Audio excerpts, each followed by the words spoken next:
रूस यूक्रेन के युद्ध में जेड बना रहस्य है। क्या सच छिपा है जेड अक्षर के पीछे?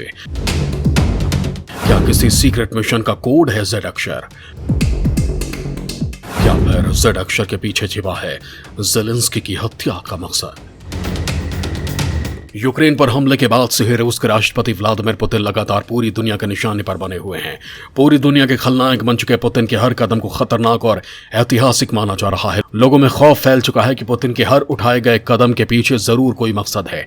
इसी के चलते जेड अक्षर काफी चर्चा का विषय बन गया है। इस जेड अक्षर को लेकर पूरी दुनिया में यह चर्चा की जा रही है कि युद्ध में इस अक्षर का आखिर क्या वजूद है। इस जेड अक्षर के पीछे क्या कोई रहस्य छिपा है जो रूस के हर टैंक पर देखा गया है?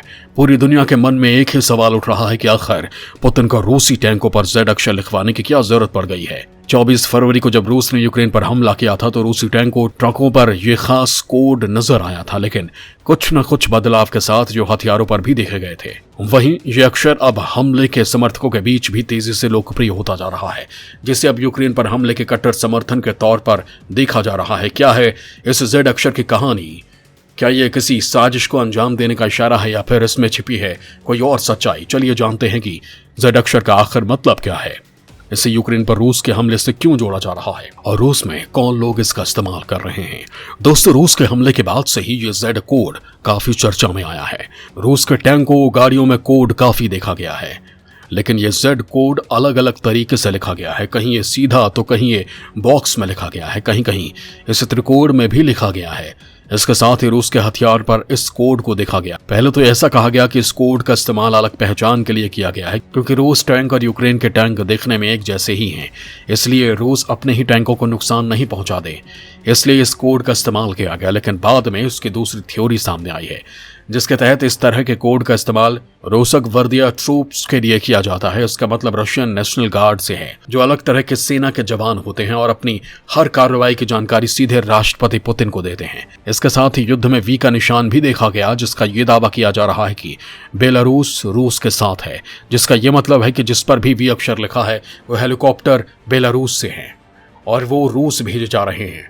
रूस के कजान शहर में एक बिल्डिंग के सामने लगभग 60 बच्चों और कर्मचारियों ने जेड आकृति बनाते हुए फोटो खिंचवाई थी। लेकिन पहली बार सोशल मीडिया पर इस आकृति ने सबका ध्यान तब खींचा जब जेड लिखे रूसी टैंक यूक्रेन के रास्ते में दिखे। शुरुआत में सोचा गया कि जेड अंग्रेजी का अक्षर न होकर गणित की संख्या 2 है, जो 22/2/2022 को दर्शाता है। तब रूस ने पूर्वी यूक्रेन के दोनेत्स्क और लुहांस्क क्षेत्रों को स्वतंत्र राज्यों के तौर पर मान्यता दी थी, लेकिन अब यह अक्षर यूक्रेन के हमले में शामिल हर टैंक पर देखा जा रहा है। ज्यादातर लोगों का मानना है कि यह प्रतीक रूस की सेना ने अपने सैन्य बलों की पहचान के लिए बनाया होगा। पहले इसे एक सामान्य चिन्ह माना जा रहा, लेकिन जब से इस युद्ध में शामिल किया गया इसे तो काफी चर्चा में आ गया। पुतिन के समर्थन वाली वेबसाइट जार ग्रेड ने लिखा कि शायद इसका इस्तेमाल अलग पहचान के लिए किया गया होगा, क्योंकि रूस के टैंक और यूक्रेन के टैंक दिखने में एक जैसे ही हैं। युद्ध में कहीं रूस अपने ही टैंक को नुकसान नहीं पहुंचा दे, इसके लिए इस चिन्ह का इस्तेमाल किया गया है। ऐसा करने से रूस की पहचान बाकियों से अलग हो जाती है। लेकिन यह जेड अक्षर युद्ध में ही नहीं बल्कि रूस की नामी हस्तियां भी इस्तेमाल कर रही हैं। सोशल मीडिया में भी ऐसी तस्वीरें खूब शेयर की जा रही हैं। राष्ट्रपति पुतिन के आक्रमण का समर्थन करने वालों के बीच जेड शब्द को लोकप्रिय होने में 2 हफ्ते से भी कम समय लगता है। रूसी राजनेता मारिया बुटीना ने भी एक वीडियो शेयर किया था जिसमें जैकेट पर जेड लिखा था। कतर में रूसी जिम्नास्ट इवान कुलियाक ने पिछले दिनों पैरेलल बार प्रतियोगिता में कांस्य पदक जीता। पदक लेने के बाद जब वो पोडियम पर खड़े हुए तो उनके कपड़ों पर जेड लिखा था। इवान यूक्रेनी खिलाड़ी इलिया कोवतून के बगल में खड़े थे, जिन्होंने इस प्रतियोगिता में गोल्ड मेडल हासिल किया था। रूसी खिलाड़ी इवान को अपने कपड़ों पर जेड लिखने की वजह से अंतर्राष्ट्रीय जिम्नास्टिक्स फेडरेशन द्वारा कार्रवाई का सामना करना पड़ा था।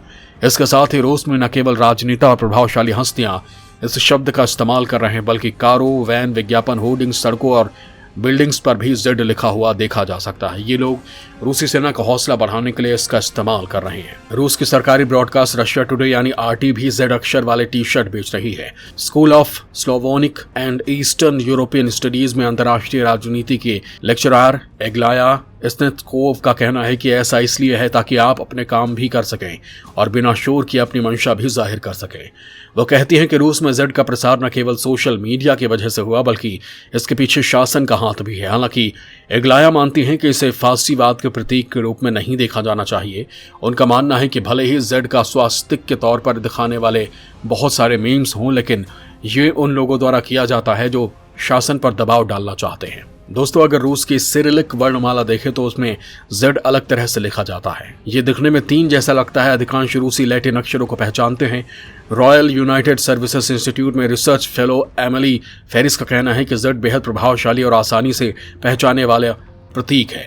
वो कहती हैं कि आमतौर पर प्रोपेगेंडा के साथ सबसे सरल चीजें सबसे तेजी से मशहूर होती हैं। रूसी रक्षा विभाग के आधिकारिक इंस्टाग्राम अकाउंट के पोस्ट में Z के साथ V भी दिखाई देता। एक मान्यता यह है कि दोनों लैटिन अक्षर वोस्तवोक और जापद के लिए हो सकता है, जैसे V से वोस्तवोक जिसका अर्थ है पूर्व और Z से जापद जिसका अर्थ है पश्चिम। हालांकि सोशल मीडिया पोस्ट के अनुसार यूक्रेनी सेना का मानना है कि Z रूस के पूर्वी बलों को दर्शाता है और V नौसेना इन्फेंट्री को। इवान कुलियाक की वजह से इन प्रतीक चिन्हों पर खूब चर्चा हो रही है, लेकिन तमाम विचारों में एक बात जो आम है वो ये कि वर्तमान स्थिति में यह अक्षर सकारात्मक नहीं है। एक्सपर्ट्स का मानना है कि ये यूक्रेन के राष्ट्रपति वोलोदिमीर ज़ेलेंस्की को लेकर रूसी राष्ट्रपति व्लादिमीर पुतिन का एक कोड वर्ड है। इसका मकसद ज़ेलेंस्की की हत्या है। इसे यूक्रेन पर रूस हमले के कई लक्ष्यों में से एक माना जा रहा है। वहीं संयुक्त राष्ट्र यानी यूएन में यूक्रेन के राजदूत सर्गेई क्रिस्टलेट्सा ने Z की तुलना नाजी प्रतीक से की है। उन्होंने एक ट्वीट में कहा कि 1943 में कॉनकैम्प के पास साक्सेन होसेन का एक स्टेशन Z था जहां सामूहिक हत्याएं की गई थी। वहीं रूसी रक्षा मंत्रालय ने इंस्टाग्राम पर बताया कि Z कई नारों का प्रतिनिधित्व करता है। रूसी शब्द जा का इस्तेमाल विक्ट्री और शांति के लिए किया जाता है। वहीं कुछ लोग Z को जापाड यानी पश्चिमी जगत के तौर पर भी इस्तेमाल करते हैं।